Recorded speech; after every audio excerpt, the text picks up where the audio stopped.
True crime. The serpent in Asia. Scams and robbery on the hippie trail. It was the 1970s. The birth of the hippie trail. Thousands of young Westerners were setting off on long journeys through southern Europe, the Middle East, India, and Southeast Asia. No one kept much track of the white tourists' movements across borders. Their only way to contact home was through post-restante letters, which could take weeks to arrive. It was easy to get lost along the way, and Sobrai took advantage of this, tricking impressionable travelers into giving him money and posing as different people. Sobrai and companions stopped in Bombay, now Mumbai, where the couple had a daughter, Yusha. Charles made a living stealing cars and smuggling, spending the proceeds of which on gambling. It is noteworthy that, as the authors of the book The Life and Crimes of Charles Sobrai, Richard Neville and Julie Clark write, he hated India and perceived the country only as a platform for his scams. Sobrai did not acknowledge his Indian origin, but this did not stop him from asking his father for money to pay bail when he was arrested in 1973 for attempting to rob a jewelry store. After that, the couple went to Kabul, where they were soon arrested again for robbing tourists on the hippie trail. Sobrai managed to escape from prison by feigning illness and poisoning a hospital guard. He left for Iran, abandoning his family. To get rid of Sobrai's bad influence, Compagnon and her daughter fled to France and broke off all ties with her husband. However, the marriage was not officially dissolved. Sobrai spent 2 years on the run, using a dozen fake passports. In Istanbul, his half-brother Andrei joined him. The criminal duo became most famous in Turkey and Greece. Both were detained in Athens. Sobrai managed to escape again. He pretended to be his brother, leaving him to serve 18 months in prison. Apparently, he did not kill in these crimes yet. Bikini killer. Sobrai's first victims. Sobrai continued to travel around Asia, posing as a drug dealer, then as a jewelry dealer. In India, according to another version, in Thailand, he met Canadian Marie-André Leclerc. Like many of Sobrai's victims and accomplices, she could not resist his charm. A stylish young man who spoke several languages fluently, Sobrai easily subjugated the girl to his will. I tried to win his love, but gradually I became his slave, Leclerc wrote later. The couple stopped in Bangkok, where they were joined by Indian Ajay Chowdhury, who eventually became Sobrai's closest accomplice. In the capital of Thailand, the trio committed their first known murders. By 1975, Sobrai had developed a stable fraudulent scheme. He helped hippies, whom he himself had put in a difficult situation, and then extorted money from them. He allegedly treated tourists suffering from dysentery. In fact, he poisoned them himself, not without the help of Leclerc, who was a former nurse. He helped find lost documents that he himself had stolen. Sobrai killed either for profit, or to get his victims' documents, or out of fear of being exposed. In Thailand, Sobrai was nicknamed the Bikini Killer because 2 of his victims, the same American Teresa Knowlton and Frenchwoman Charmaine Carew, were found in the sea in colorful bathing suits. Initially, the investigation believed that the girls had drowned while swimming. Only months later, a forensic examination showed that both deaths were violent. The bodies of Sobrai's other victims were found charred. He burned some alive. This happened to 29-year-old Dutchman Henk Bintanja and his fiancée Cornelia Hemke. Sobrai killed them, fearing that they would find out about his involvement in other murders. Using the passports of the murdered couple, Sobrai and Leclerc entered Nepal, where they dealt with 2 more tourists, Canadian Laurent Carriera and American Connie Bronzy. Already in the 2000s, because of these murders, Sobrai was sentenced to life imprisonment in Nepal, the only country in the world where the statute of limitations for his crimes does not expire. For an unknown reason, Sobrai went to Nepal of his own free will. Bikini killer on the hippie trail. The story of a serial killer who hunted backpackers in Southeast Asia. Sobrai was called the Asian Charles Manson, and for good reason. In terms of infernal charisma, he's probably ahead of the famous American killer.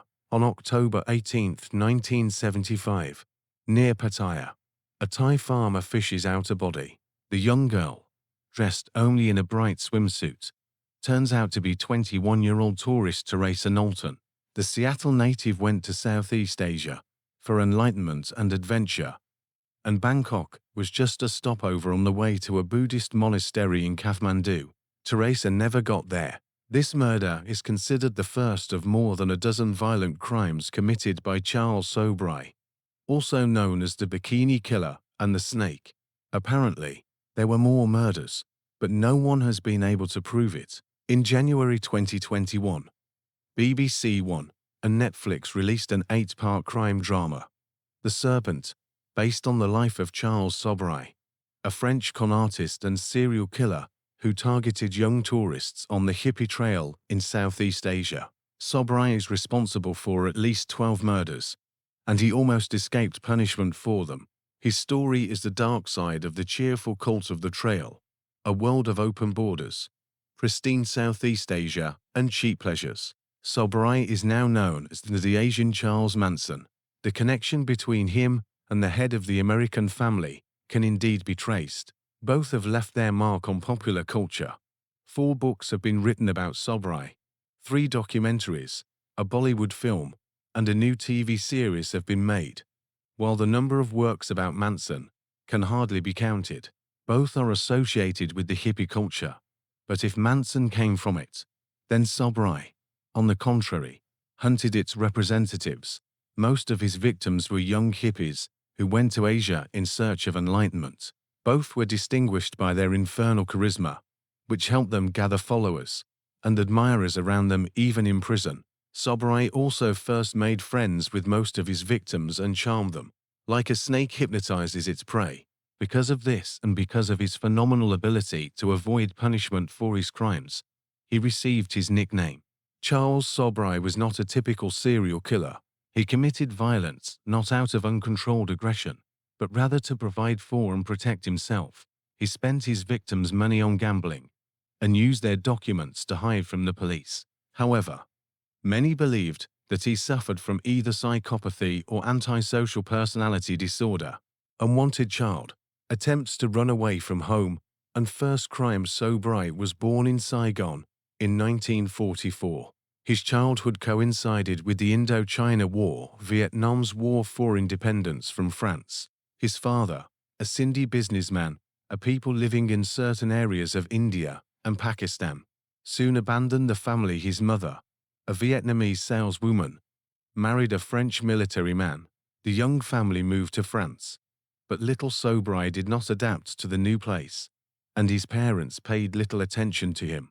He tried to run away from home several times, and in one of his attempts, he managed to reach East Africa.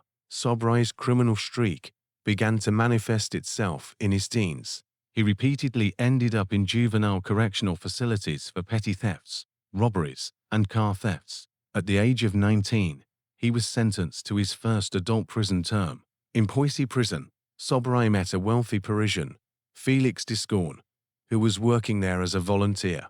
Félix provided his prog with housing and work, and introduced him to a young French woman, Chantal Compagnon, Sobhraj's future wife, and the first woman he drew into his criminal career. Literally on the day of his engagement to Compagnon, Sobhraj was arrested for attempting to steal a car and spent 8 months in prison. During this time, Compagnon, already captivated by Sobhraj's dark charisma, supported him. After Charles's release, the couple married and went to Asia. Snake Trail, who investigated Sobhraj's murders. Why was no one looking for the dead? In Bangkok in the 1970s, it was easy to avoid police attention if you knew the right people and had enough money. In addition, Western tourists were of little interest to the local authorities. The only person who cared about the fate of the missing Bintani and Hemke was a young Dutch diplomat, Herman Nippenberg. With the help of Sobhraj's neighbor, Nippenberg managed to collect evidence of his crimes and convinced the Thai police to open a case against him. The diplomats even visited Sobhraj and Leclerc's apartment and found documents of their victims and traces of the substances used to poison the tourists. Nippenberg now lives in New Zealand and still keeps evidence of Sobhraj's crimes. In the spring of 1976, after traveling through India and Singapore, Sobrai, Leclerc and Chowdhury returned to Thailand. Knowing that they were wanted, the police interrogated their accomplices, but left them free. Why? It's simple. The local authorities didn't want rumors of the Western travelers' deaths to hit the country's tourism industry. The snake's main scam: prison, escape, and prison again. Sobrai and Leclerc, but not Chowdhury. He disappeared without a trace during the trio's trip to Malaysia, were arrested in India that same year. In Delhi, they and two accomplices posed as guides and tried to poison a group of French students by giving them drugs under the guise of a cure for dysentery. Something went wrong. The victims guessed the killer's plans, overpowered them, and handed them over to the police. Sobrai was sentenced to 12 years in Tihar prison for the earlier murder of Frenchman Jean-Luc Solomon. Leclerc was also sentenced to prison, but was later released early. She returned to Canada, where she died of cancer in 1984 at the age of 38. Leclerc is often called another victim of Sobrai. According to Nadine Gyers, who lived next door to the couple in Thailand and helped investigate their crimes, the girl complained to her that Sobrai took her documents and money, keeping her with him under threat of murder. She was a simple and sad person, Gyers recalls, and she could not run away from Sobrai. The woman calls the killer himself a monster and says that she celebrated his arrest with champagne. Even in prison, Sobrai lived a luxurious life. He managed to smuggle precious stones into prison and bribe the guards. He had a television and the best food in his cell. He enjoyed the attention of the world media. In 1977, he gave an interview to Richard Neville, which served as the basis for a book. Later, however, the killer denied everything he told the journalist. According to Sobrai, since no evidence of his guilt was found, there were no murders either. When his sentence was coming to an end, Sobrai threw a big party at Tihar, which included both prisoners and guards. The snake drugged the guards and walked freely out of prison. Sobrai knew that his extradition to Thailand, where he faced the death penalty, had not yet expired. His escape earned him another 10 years in prison in comfortable India. He was released only in 1997. By that time, there were no countries left that would demand his extradition. The snake on holiday. Release and fame. Sobrai returned to France and settled in the suburbs of Paris. He took advantage of his fame, demanding huge amounts of money for interviews, photographs, and the rights to film his story. In 1997, Sobrai was visited by Observer journalist Andrew Anthony. According to him, the first thing the legendary criminal did was offer him an open bottle of cola. The journalist declined, but throughout the meeting Sobrai continued to test his mettle. He and his assistant took him to a bistro far outside the city. The men sat on either side of Anthony, and only then did Sobrai allow him to ask his questions. He denied meeting some of his victims, despite eyewitness accounts that they had been in his flat. The journalist says, "We returned to this theme again and again, but Sobrai was more interested in playing the victim of Western imperialism, racism, and parental indifference. He was witty, brash, and narcissistic, and, frankly, he came across as a psychopath." After the Observer published a story about Sobrai, he called the editors and asked for the contacts of literary agents, as if being a serial killer was just a business, another role in a world where everything is about image. Anthony recalls, "The snake bites its own tail." Arrest and life sentence in Nepal in 2003. Sobrai traveled to Nepal. In one of the casinos in Kathmandu, the snake was spotted by a journalist from the Himalayan Times. The report about the famous criminal was received by the Nepalese police. Soon, Sobrai was detained in the casino at the Yak and Yeti Hotel. The Nepalese authorities reopened the investigation into the murder of two tourists in 1975. The evidence was based on materials collected by Herman Nippenberg. In the summer of 2004, Sobrai was sentenced to life imprisonment. The Telegraph journalist Tom Water visited Sobrai in a Nepalese prison in the winter of 2003. The snake told him that he had come to Nepal to film a documentary and called his arrest a huge injustice. My passport says Charles Sobrai. It's unlikely that anyone else would voluntarily bear that name. I have nothing to hide, he told the journalist. Even while serving a life sentence, Sobrai continues to gather fans around him. Water recalls that in 2003, he met a crowd of Sobrai fans who had arrived from the United States outside a Nepalese prison.